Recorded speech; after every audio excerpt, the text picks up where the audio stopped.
A surprise attempt by Donald Trump to visit the border with North Korea during his trip to Seoul has been aborted due to bad weather.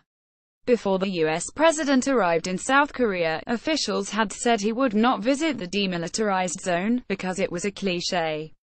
However, that plan changed on Wednesday morning, when pool reporters covering his visit were summoned earlier than expected and told by White House Press Secretary Sarah Sanders that they were going to the DMZ.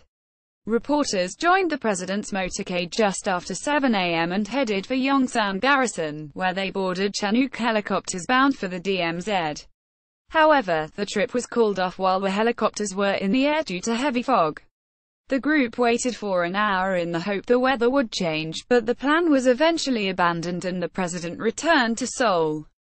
Sanders said White House officials were hoping the fog would clear and allow a second attempt by President Trump to land at the DMZ, but instead conditions got worse.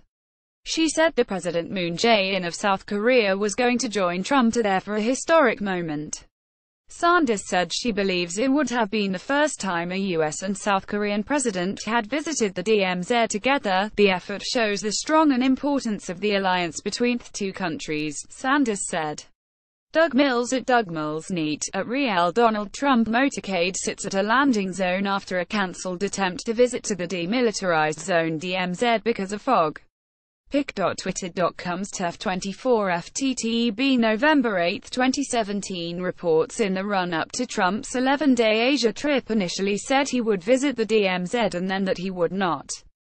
Trump's presence near the demarcation line that passes through the center of the 2.5-mile-wide, 155-mile-long strip of land would have carried particular significance at a time when regional tensions are high over Pyongyang's ballistic missile and nuclear weapons programs. The DMZ has kept the two countries apart since the Korean War ended 64 years ago with an armistice but not a peace treaty.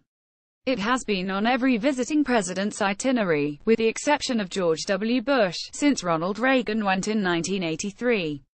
Bill Clinton famously described it as the scariest place on earth when he visited in 1993.